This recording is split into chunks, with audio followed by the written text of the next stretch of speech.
അങ്ങനെ നമ്മുടെ ഓട്ടോയൊക്കെ വന്നു, നമ്മൾ ഓട്ടോയിൽ കയറി. അങ്ങനെ നമ്മൾ പോയിക്കൊണ്ടിരിക്കുമായിരുന്നു.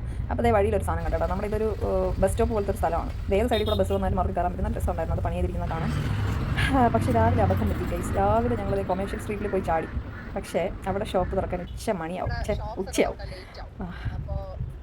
ലേറ്റ് നൈറ്റ് വരെ കാണും, പക്ഷെ തുറക്കാൻ 11 മണി കഴിയും. ഇപ്പോൾ ഏകദേശം മണി 9:45 കഴിഞ്ഞിട്ടേ ഉള്ളൂ. അപ്പോൾ നമ്മളിവിടെ നിന്ന് നേരെ സിറ്റി മാർക്കറ്റിലോട്ടൊന്ന് പോകാമെന്ന് വിചാരിച്ചു. അപ്പോൾ ഞങ്ങൾ സിറ്റി മാർക്കറ്റ് പോയിട്ട് തിരിച്ചിങ്ങോട്ട് വരാമെന്ന് വിചാരിച്ചു. അങ്ങനെ പോകുന്ന വഴി ഇതാണ് വിധാൻ സൗദ, നമ്മുടെ ഇവിടുത്തെ സെക്രട്ടേറിയറ്റ് പോലത്തെ സ്ഥലം. പക്ഷേ നമ്മുടെ ഇവിടെ ഇല്ലാത്തൊരു പ്രത്യേകത അവിടെ കണ്ടോ. അവിടെ സമരപദ്ധതികളൊന്നും ഇല്ല. നല്ല ഭംഗിയായിട്ട് നമുക്ക് ആ ഒരു ബിൽഡിങ്ങും അതിൻ്റെ ചുറ്റുമുള്ള സ്ഥലമൊക്കെ കാണാൻ പറ്റും. പിന്നെ ഇവിടെ ടൂറിസ്റ്റുകളൊക്കെ ഒരുപാട് നിന്ന് ഫോട്ടോ എടുക്കുന്നുണ്ടായിരുന്നു, ഇതിൻ്റെ ആദ്യം തൊട്ട് അവസാനം വരെ. അങ്ങനെ ഞങ്ങൾ സിറ്റി മാർക്കറ്റിലൊന്ന് കറങ്ങിയതിന് ശേഷം ഒരു കേരള ഹോട്ടൽ കണ്ടുപിടിച്ച് നല്ല സാമ്പാറും തോരനും ഒരു ബീഫ് റോസ്റ്റും ഒക്കെ വെച്ച് നന്നായിട്ട് ചോറ് കഴിച്ചു. പിന്നെ സിറ്റി മാർക്കറ്റിൽ പോയപ്പോൾ കാണാനുള്ള കാഴ്ചകളേ ഉള്ളൂ അവിടെ. അത്രയും ബ്യൂട്ടിഫുൾ ആയിട്ടുള്ളൊരു മാർക്കറ്റാണ്. പക്ഷേ നമുക്ക് ഫോൺ പുറത്തെടുക്കാൻ പറ്റില്ല, അത് അവന്മാരങ്ങ് കൊണ്ടുപോകും. ഇഷ്ടംപോലെ കള്ളന്മാരുള്ള സ്ഥലമാണ്. അപ്പോൾ അതുകൊണ്ട് ഫോണൊന്നും എടുക്കാൻ പറ്റില്ല. ഇത് നമ്മൾ തിരിച്ച് വീണ്ടും കൊമേഴ്ഷ്യൽ സ്ട്രീറ്റിൽ വന്നു.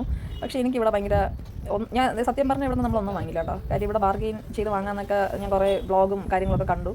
പക്ഷേ ഇവിടെ നമുക്ക് ഒന്നും അങ്ങനെ ഭയങ്കര ചീപ്പ് റേറ്റിനൊന്നുമല്ല. അവരൊരു റേറ്റ് പറഞ്ഞു കഴിഞ്ഞാൽ അവർ ആ റേറ്റിൽ തന്നെ പിടിച്ചുകൊണ്ട് നിൽക്കും. നമുക്കത് അതായത് ഇതിനേക്കാളും ബെറ്ററായിട്ട് ചീപ്പായിട്ട് വാങ്ങാൻ പറ്റുമായിരുന്നു എന്നാണ് എനിക്ക് തോന്നുന്നത്. അപ്പോൾ ഇതാണ് അതിൻ്റെ ഒരു വിഷയം. നമ്മൾ കുറേ ദൂരമൊക്കെ നടന്നു. എന്തൊക്കെയോ നമ്മുടെ പേഴ്സണൽ യൂസിനുള്ള സാധനങ്ങൾ വാങ്ങിച്ചതല്ലാണ്ട് വേറെ ഒന്നും വാങ്ങിയില്ല. അതേ വീണ്ടും നമ്മൾ ഓട്ടോ പിടിച്ചു. എനിക്കിവിടെ ഏറ്റവും കൂടുതൽ ദേഷ്യം വന്നൊരു സാധനം ഇതാ. ഇവന്മാർ നമ്മൾ ഭയങ്കരമായിട്ട് ഈ ഓട്ടോ പിടിച്ചപ്പോഴത്തേനും കുറേ പറ്റിച്ചു. 30 രൂപയുടെ ഓട്ടോ ആണെങ്കിലും 100 രൂപ വാങ്ങുള്ളൂ. നമുക്ക് നമ്മളെ കാണുമ്പോൾ തന്നെ മനസ്സിലാവും നമ്മൾ അവിടുത്തെ ആൾക്കാരല്ലെന്ന്. അങ്ങനെ വൈകുന്നേരമാണ് നമുക്ക് ബസ്. അപ്പോൾ അതിന് മുമ്പ് നമുക്ക് റൂമിൽ എത്തണം, സാധനങ്ങളൊക്കെ മാറണം. അങ്ങനെ ഞങ്ങൾ വഴിയിലെന്നതേ ഒരു പാനിപ്പൂരിയൊക്കെ കഴിച്ചിട്ട് റൂമിൽ കയറും.